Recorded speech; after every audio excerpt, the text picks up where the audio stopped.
وہی کڈنیپنگ یا کرمنل کے لوگ ہو وہ نہ صرف یہاں چاہے وہ بلوچستان ہو جنوبی پنجاب ہو پختونخوا ہو وہ پھر سے اپنے سر اٹھا رہے ہیں. وہ اس لیے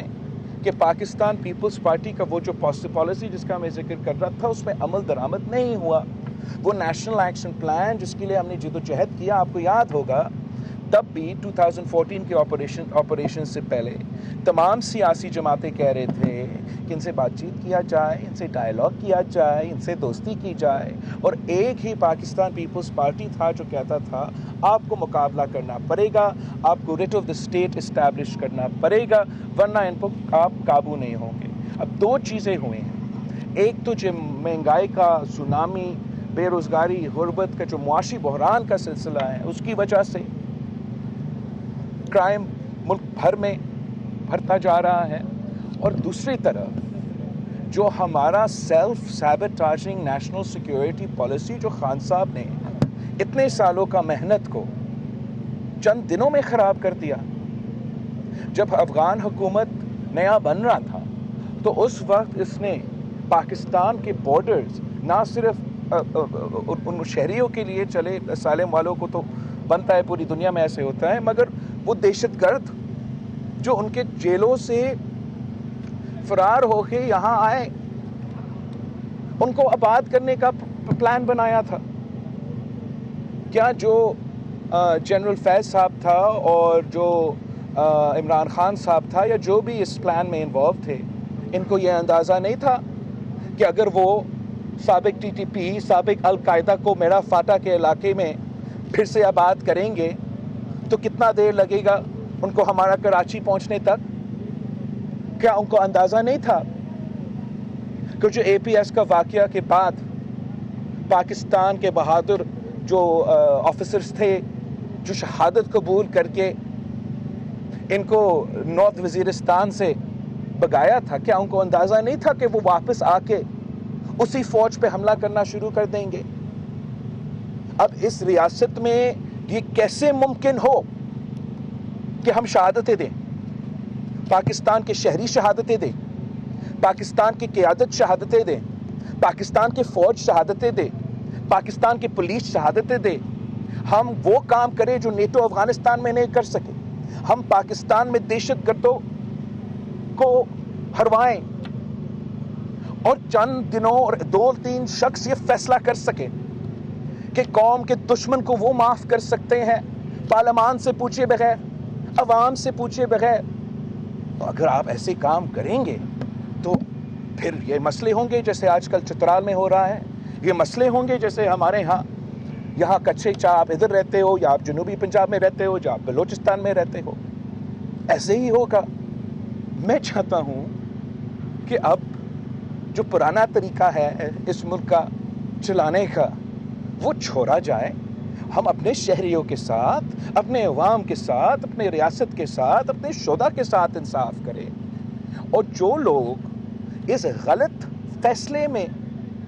انوالو تھے اگر وہ سیاستدان تو پاکستان کے عوام ان سے احتساب کریں گے ہم ان کا احتساب کریں گے. اگر وہ کسی اور ادارہ میں تھے تو وہ ادارہ آپ ان لوگوں کا احتساب کرو کہ یہ کیسے ہوا اور کیسے ہوا کہ میرا اور آپ کا دشمنوں کو پاکستان کے دشمنوں کو پاکستان کی ریاست کے دشمنوں کو ایک بار پھر اگر پاکستان میں مسلط کیا گیا تو اس کے پیچھے ایک کہانی ہے اور پاکستان کے عوام کا حق ہے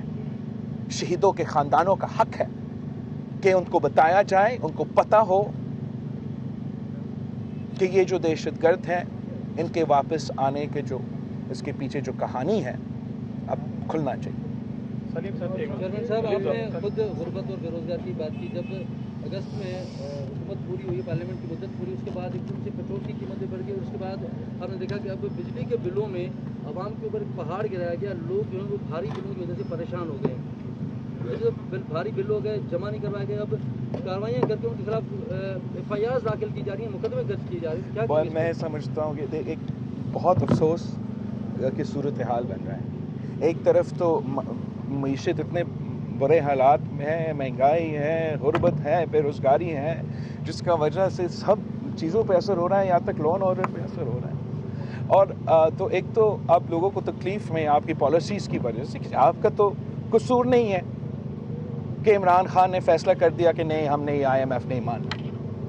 آپ کا تو یہ قصور نہیں ہے، اب اس کا بوجھ آپ نے اٹھانا ہے، ہم سب نے اٹھانا ہے۔ آپ کا قصور نہیں ہے کہ ہمارا حکومت 6 مہینے لگے ہمیں یہ فیصلہ کرنے کے لیے نہیں ہم نے واپس IMF کا یہ جو ڈیل ہے جو ہم نے سیلاب کے جو دوران پتہ نہیں چھوڑا تھا، وہ ہمارا قصور نہیں ہے، لیکن اسلام آباد میں جو فیصلے ہوتے ہیں ان کا ایک کانسیکوینس ہوتا ہے، اور کانسیکوینس کو افسوس کے ساتھ عوام کو بھگتنا پڑ رہا ہے۔ اور اب وہ کہتے ہیں نا کہ ایک طرف تو ظلم ہوا ہے اور وہ ظلم کے اوپر ظلم ہو رہا ہے۔ اب بجلی کا بل اگر اوپر ہو رہا ہے تو اس لیے کہ ایک تو جو یہ ان رسپانسبلی اپنے انٹرنیشنل کمیونٹیز کے ساتھ، انٹرنیشنل ادارے کے ساتھ انگیج کیے ہیں، دوسرے وہ کہتے ہیں چوری، کہ چوری کا ڈیفینیشن آپ کو کرنا پڑے گا۔ مجھے لگتا ہے کہ چوری وہ کر رہے ہیں، وہ چوری کر رہے ہیں کہ جہاں سے یہ بجلی بنتا ہے،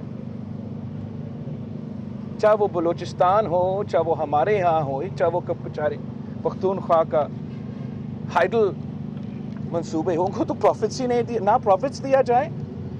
نہ اپنا ریسورس کی فائدہ، مطلب ان کی اپنی ریسورس کی وجہ سے سستا بجلی ملے۔ آپ کو تو سب سے کم سستا بجلی ملنا چاہیے۔ تھر پارکر تو یہاں ہے، تھر پارکر کا کول یہاں سے آتا ہے، مگر میں سندھ حکومت کی طرف سے سبسڈی دلوا کے اس گاؤں کو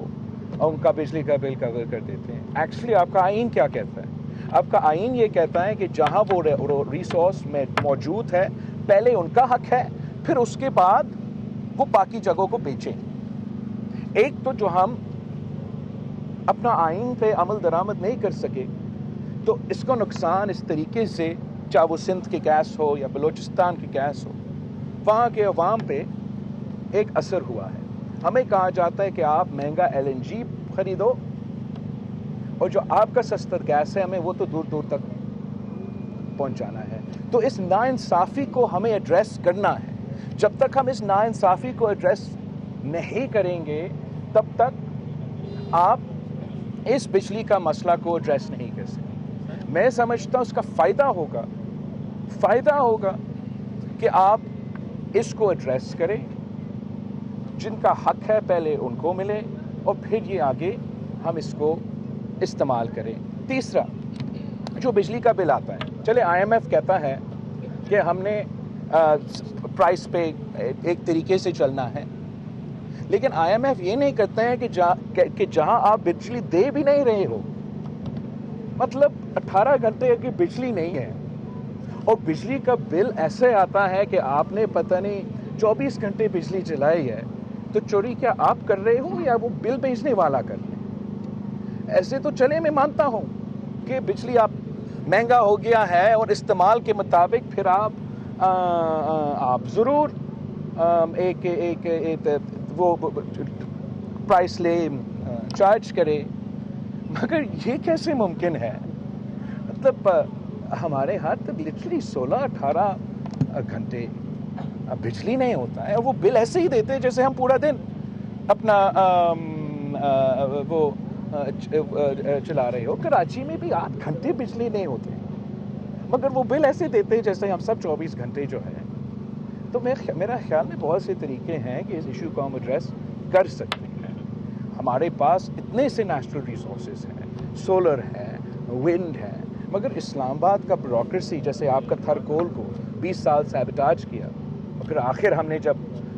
استعمال کرنا شروع کر دیا تو آج تھرکول سب سے لیسٹ ایکسپینسو بجلی جو پاکستان کی گرڈ پہ پرووائڈ ہوتا ہے، سب سے چیپسٹ، وہ آپ کا تھرکول سے آتا ہے۔ ویسے ہی جو ہمارا سولر اور ونڈ کے منصوبے ہیں، یہ نیپرا والے یہ جو وفاق میں بیٹھے ہیں، وہ کسی بھی صوبہ، نہ یہ صوبہ نہ پنجاب کا کسی کو نہیں چلنے دے رہے، ان کو فیسیلیٹیٹ کرنا چاہیے۔ آج تک 1 سال میں شہباز شریف صاحب وزیر اعظم تھا، ہم سب حکومت میں تھے، 1 سال کے اندر میں تو سمجھتا ہوں کہ ہر ڈویژن میں، ہر ڈسٹرکٹ کے باہر میں سولر پارک کھڑا کر کے آپ پہ ایٹ لیسٹ آپ کی بجلی کے بل کو وہ اس پہ اثر کر سکے۔ چلے اگر یہ وفاق والوں سے نہیں ہو سکتا تو